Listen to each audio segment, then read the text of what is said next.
bonjour. Alors, ce que j'ai compris du format, c'est qu'il y avait un petit quart d'heure de présentation, à la fois qui je suis, l'aventure entrepreneuriale et cette relation avec le financement, et ensuite un temps d'échange entre nous, un temps qui nous est dédié à échanger sur cette problématique. Alors, en deux mots, donc je m'appelle Benoît Ganem, je suis arrivé à Bordeaux pour le rachat d'une entreprise qui s'appelle le Jardin des Fleurs.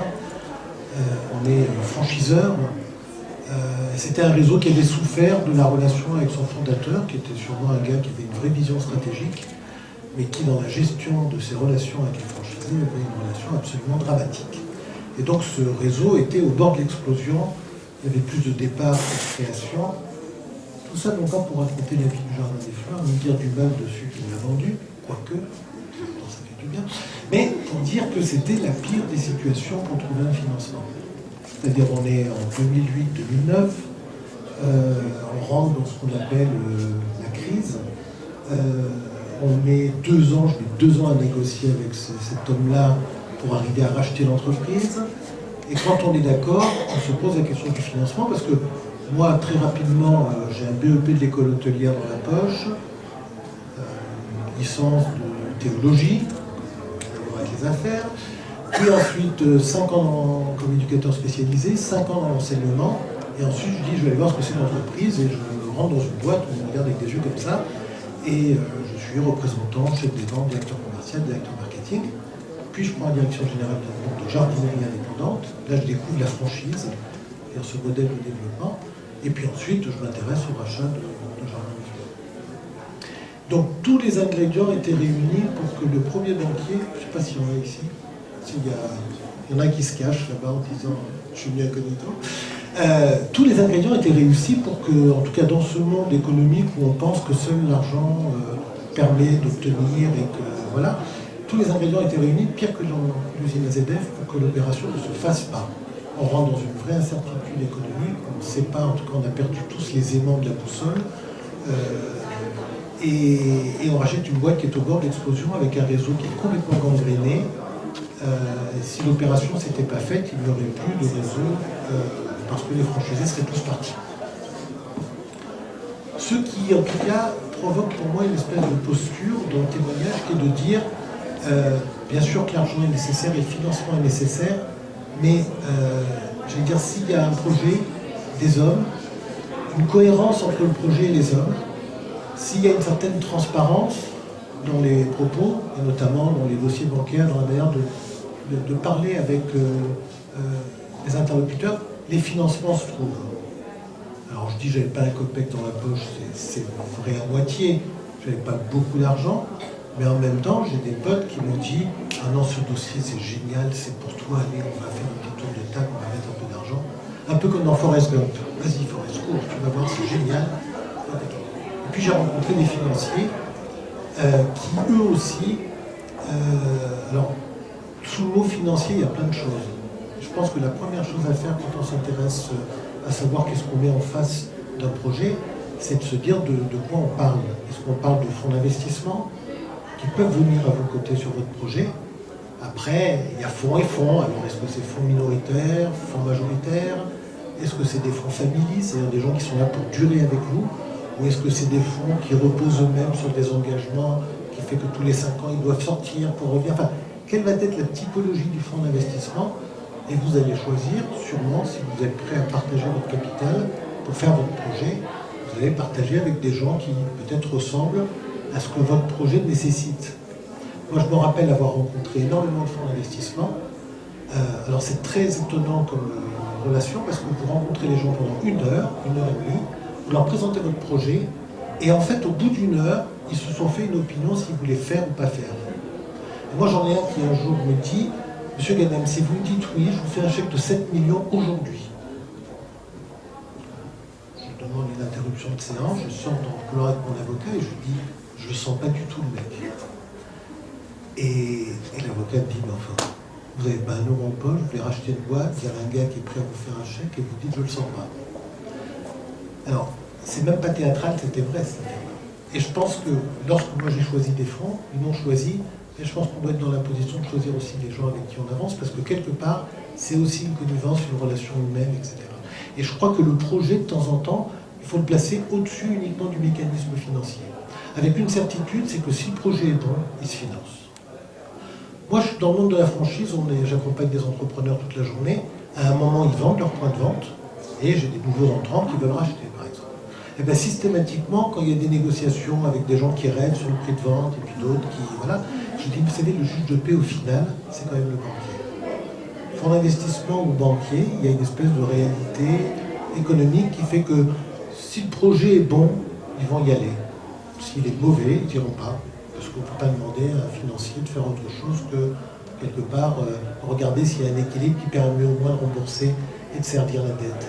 Donc, attendons pas autre chose de nos banquiers. Nos banquiers sont des banquiers, ils font un travail de banquier. Mais par contre, ce qui peut faire la différence, c'est la manière dont vous portez le projet, dont vous présentez le projet. Moi, je parle de transparence aussi, parce que moi, je ne suis pas du tout le monde de la finance. Mais alors, pas du tout. Je vous ai dit, une licence de théologie, donc rien à voir, et un BEP d'école hôtelière. Donc, je sais compter, mais la quête du dimanche, on va dire.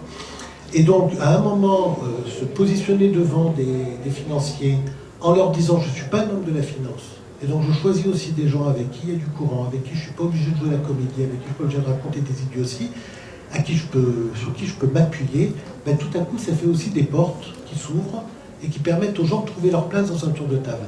Moi, j'ai 2 actionnaires qui sont minoritaires dans l'entreprise. Ils ont à eux deux à peu près 30%. C'est CMCICI, ici, filiale du CIC. Et puis, c'est une filiale des caisses d'épargne qui est basée à Nantes, qui s'appelle Sodero Gestion. C'est des gens, on s'est rencontrés, c'est sur le projet qu'ils se sont fait une opinion, et ils ont sorti le projet. Et ils ont sorti le projet dans un contexte, comme je disais tout à l'heure, qui était franchement pas raisonnable. D'accord ?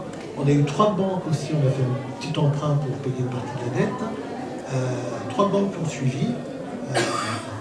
C'est pas des coups de pub, mais il faut le dire. Banque Pop, très proche des entreprises en local, parce que, un peu comme les caisses d'épargne, ils ont une vraie... Voilà. LCL, d'accord, punchy sur le dossier, et puis le CIC. Voilà, donc c'est des... en local, c'est des gens qui, à un moment, se font une opinion, puis disent j'ai envie de rentrer et d'être dans le tour de table. Et là, ça fait 6 ans, donc on est dans notre 7e année de ce qu'on appelle LBO, c'est-à-dire j'ai fait un emprunt pour racheter l'entreprise. Alors le LBO, j'ai compris que c'était comme dans le cholestérol. Il y a du bon cholestérol, il y a du mauvais cholestérol. Donc, emprunter pour créer de la valeur, acheter des magasins, se développer, acheter des stocks, etc., ça c'est du bon cholestérol pour un banquier. Emprunter pour acheter une boîte, juste pour acheter des titres, ça c'est du mauvais cholestérol. Vous êtes un peu marqué à l'encre rouge. Ça a été un peu compliqué jusqu'à cette année. Pendant 6 ans ou 5 ans, on a fait 14 millions de flux. Et c'est la première année où on a droit à une autorisation de découverte de 100 000 euros. Donc, tant que vous êtes dans votre LBO, vous êtes moi j'ai vécu comme ça, un peu marqué, non pas comme un pestiféré, mais par rembourse la dette, puis après on rembourse le mauvais cholestérol, on verra après si on discute. Mais globalement, j'ai été surpris, alors qu'on a vraiment traversé une période compliquée. Hein. Les entreprises sur le commerce, on était tous, enfin, tout le monde était à des mois 20. Parallèlement, moi je suis administrateur de la Fédération française de la franchise. Donc j'ai aussi, avec les autres franchiseurs, des discussions où on se dit, mais attendez, où, c'est quoi ton chiffre, enfin, comment ça évolue. Et nous, on était sur du -3, -4% à structure constante.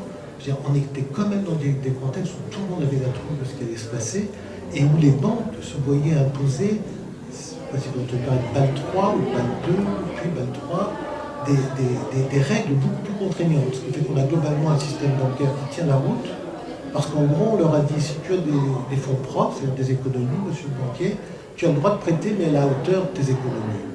Et puis comme il faut plutôt compliquer les choses que de faire des choses simples, on a dit, ben, si tu es face à une entreprise à risque, l'euro que tu vas prêter, tu vas me bloquer 2 euros sur tes économies.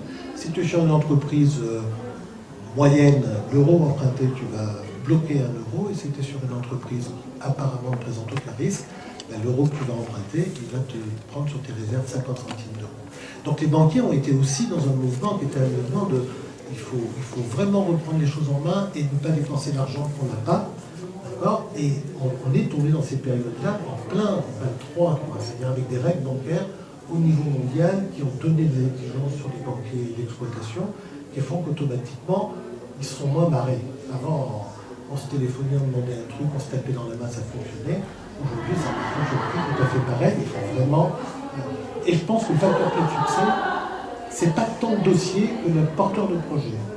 Parce que même sur un dossier aussi compliqué que celui qu'on a pris, je suis pas en train de me lancer des fleurs, mais finalement, les vraies faiblesses, parce que je n'étais pas un homme de la finance, elles ont pu être, je pense, une opportunité, parce que j'étais obligé d'être transparent, obligé de dire ce que j'allais faire et de faire ce que j'avais dit, parce que la seule chose qui fait qu'aujourd'hui on est encore vivant, c'est qu'on n'a jamais perdu la confiance des gens qui nous ont accompagnés. On n'était pas dans nos objectifs, on n'était pas... voilà, on ne s'est pas mis à faire le doute de résultats, etc.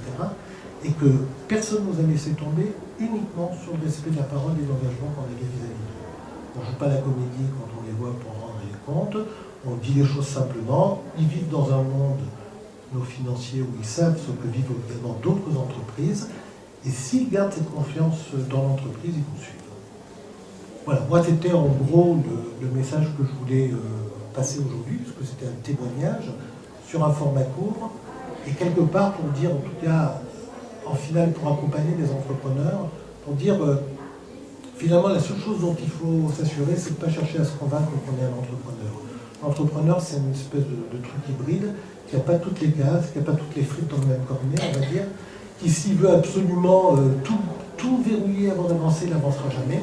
Il y a une part de foi, de croire en son projet. Il faut être un peu fou, je pense, en 2017 pour se lancer dans l'entrepreneuriat.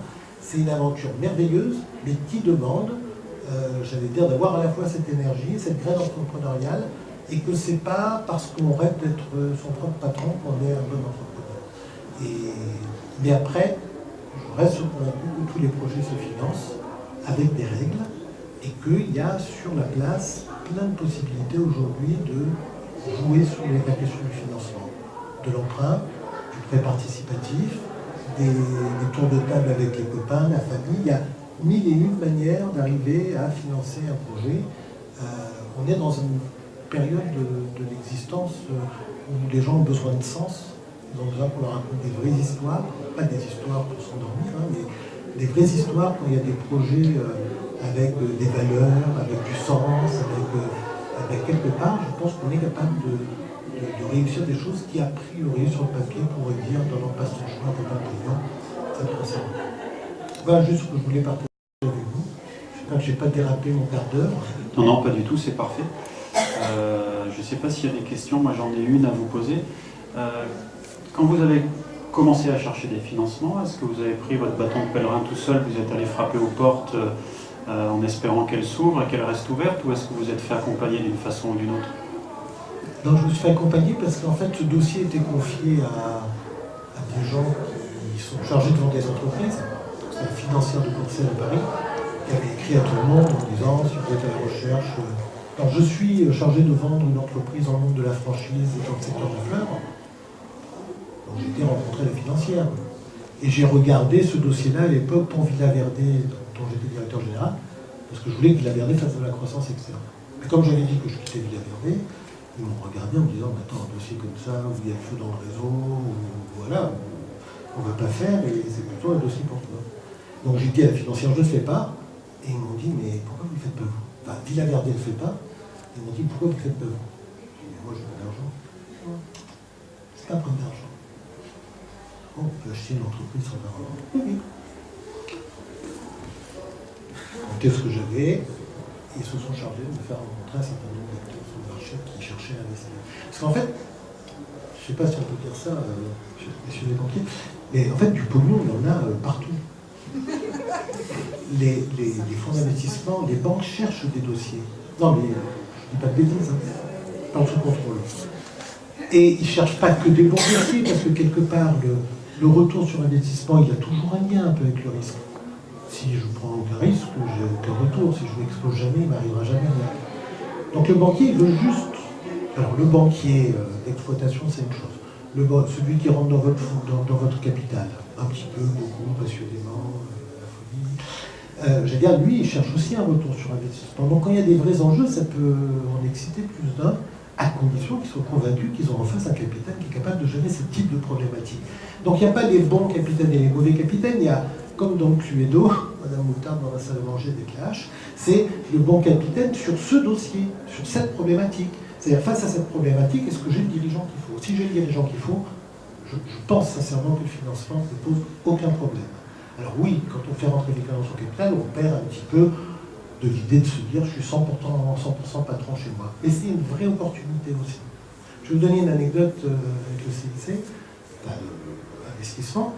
On s'entend, enfin c'est pas qu'on s'entend bien, c'est qu'elle n'arrête pas de me dire arrêtez de vous mettre la pression, on est là pour durer, vous n'êtes pas complètement dans le budget, mais c'est pas grave. Enfin, c'est presque elle qui me rassure. Et on avait un petit problème de trésorerie l'autre jour, alors j'ai été déplacer de l'argent sur le carnet de caisse d'épargne de mes enfants, puis j'ai refoutu 100 000 euros dans la boîte. Et quand je lui ai dit, elle m'a dit, ben enfin, pourquoi vous n'avez pas appelé? D'accord? Parce que nous, si vous filez un coup de main pour quelques mois, on le fait.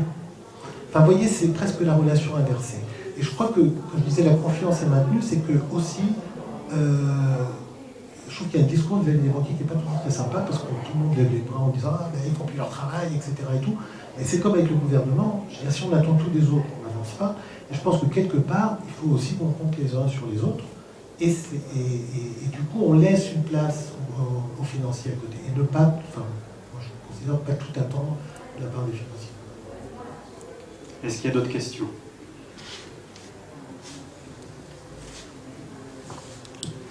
Bonjour. Bonjour. Donc, moi, je suis chef d'entreprise depuis 10 ans. Beaucoup plus vieux que moi. Ouais. Particularité, c'est que bon, j'ai toujours cru aux banques évidemment, je crois au financement. Particularité, c'est que la case qui me manque, c'est la case finalement financier. Cette case-là, moi, je ne la maîtrise pas. Voilà, c'est mon cœur de métier. Je suis dans l'ingénierie. Aujourd'hui, avec mes collaborateurs, on est sur un axe de développement. Et tous les ans, on va dire même tous les 6 mois, on va à l'attaque à la banque finalement. On va à la pêche aux informations et comment on peut se développer, essayer d'arriver à trouver une stratégie. Et aujourd'hui, j'ai un peu de mal à me dire ouvrir le capital, faire rentrer finalement des financeurs qui ne connaissent pas mon projet, qui en 1 heure ont essayé de comprendre toute ma vie depuis 10 ans. J'ai un peu de mal à essayer de me dire c'est cette solution qu'il faudra malgré tout. Voilà, en sachant que mon banquier, ça fait 10 ans qu'il connaît la structure, il connaît la vie de la structure, il connaît le développement. Voilà, on était 2, on finit à 10 aujourd'hui. Voilà. Donc voilà un petit peu la stratégie que je suis en train de me dire de qu'est-ce que je peux faire. Voilà. C'est un petit peu. Alors, juste en 1 heure, il ne fait pas le tour de tout. En 1 heure, il se fait une opinion sur le bonhomme. Oui, je pense que c'est Comme en 8 secondes, après votre intervention, chacun s'est fait une petite opinion du bonhomme. En fait, ce que je pense, c'est que souvent, on s'adresse aux mauvaises personnes. Ce qui est compliqué, c'est de trouver des gens à qui on explique notre problématique et que ces gens-là disent, pour ce type de problématique, voilà qu'il faut aller voir. Parce que votre banquier de l'agence, il a tremblé devant son stylo pour 50 000 euros. C'est normal. Enfin, c'est normal ou pas. Mais... Donc, il y a des gens qui sont...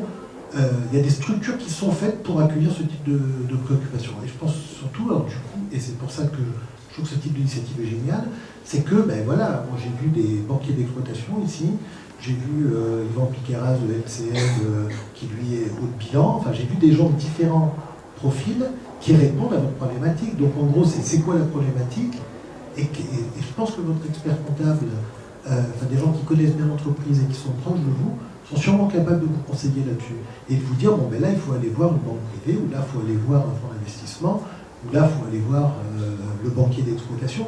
Ce n'est pas les modes d'interlocuteurs pour les mêmes problématiques. Et je pense que souvent, on met sous le titre financement, sous le titre banquier, on met tout le monde dans le même paquet, alors qu'il y a vraiment des gens qui sont dimensionnés par rapport à votre problématique du moment. Parce que faire entrer quelqu'un dans son capital, c'est pas que catastrophique. Enfin, moi, j'ai beaucoup entendu de très mauvaises histoires, mais un peu comme on raconte les très mauvaises histoires sur les patrons en France, d'accord? Et c'est pas les patrons du CAC 40 avec des parachutes et des salaires monstrueux qui maillent le territoire français de l'entrepreneuriat. C'est plutôt des gens comme nous, c'est-à-dire des PME, etc. Donc, quand on dit mais les fonds, c'est toujours catastrophique, ils rentrent, ils vous mettent un poil, ils piquent la trésorerie et tout. Il y a des sales histoires, mais il y a de très très belles histoires, et c'est à nous de ne pas nous tromper d'interlocuteur et de type de fonds. Voilà, parce que vous prenez un fonds de retournement, il n'a pas le même comportement qu'un fonds family qui est capable de rester 10 ans à vous accompagner et à vous faire passer des étapes dont vous avez besoin pour vous libérer la tête de cette question financière. La question financière, quelle que soit la taille de la voiture, que ce soit une 2 chevaux ou une Rolls, c'est l'essence dans le moteur, comme la Trésor. Donc, pour avoir une Rolls, s'il n'y a plus d'essence, vous êtes sur le bord de la route. Et donc, si vous êtes à un seuil où à un moment il faut restructurer les choses pour vous permettre de faire votre boulot et d'avancer, c'est-à-dire que c'est pas ridicule d'envisager d'avoir des gens qui vous accompagnent, y compris dans le capital. Parce que du coup, c'est pas de la dette directe. C'est pas quelque chose qui vient peser, qu'il faut rembourser avec des intérêts. Merci. Est-ce qu'il y a d'autres questions? Après, si je peux mettre mon petit grain de sel pour avoir vécu un peu la même chose que vous, je confirme qu'effectivement, la première personne à aller voir, c'est pas forcément votre banquier du quotidien. Parce que c'est pas forcément lui qui a la notation. Je pense que l'expert comptable ou le commissaire aux comptes peut avoir une vision beaucoup plus réelle. Et après, quand tu as à faire rentrer des gens dans son capital, la question c'est est-ce que aujourd'hui vous êtes à la tête de quelque chose qui vaut 1? Est-ce que vous préférez rester tout seul à la tête de quelque chose qui vaut 1 ou être à 3 à la tête de quelque chose qui vaut 100? Ça peut marcher. D'autres questions?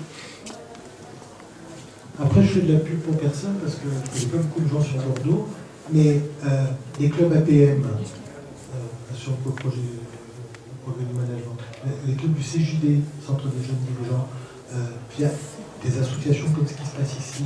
C'est autant de lieux où vous rencontrez des gens, vous croisez des gens, vous pouvez poser des questions. Je trouve qu'on s'enrichit justement de cette intelligence collective du partage, parce que ce qui est possible pour les uns, je ne vois pas pourquoi ce serait impossible pour les autres. Donc, pour moi, c'est pas vraiment une question, c'est plus du partage d'expérience aussi pour répondre à ce que vous disiez tout à l'heure. Alors, je vous invite, il y a une étude, je crois que le site s'appelle Blossom Ventures, et en fait, c'est intéressant parce qu'il montre sur toutes les 100 premières startups américaines qui ont plus de 5 ans de vie, quel est encore le pouvoir des fondateurs dans ces startups. En moyenne, c'est 11%.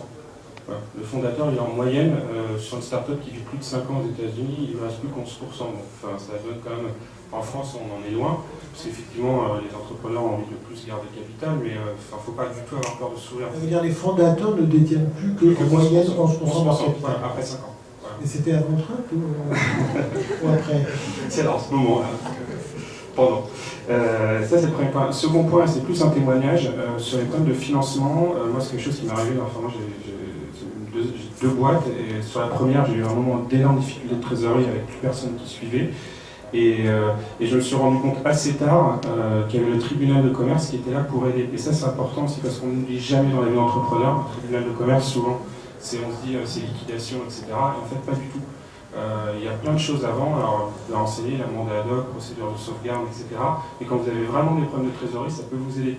Parce que il y a des gens, enfin bon, les banquiers souvent vous laissent du temps, même si vous n'êtes pas financièrement, ils vous laissent du temps. Par contre, l'URSSAF ne vous laisse pas de temps, et il y a des gens qui ne vous laissent vraiment pas de temps.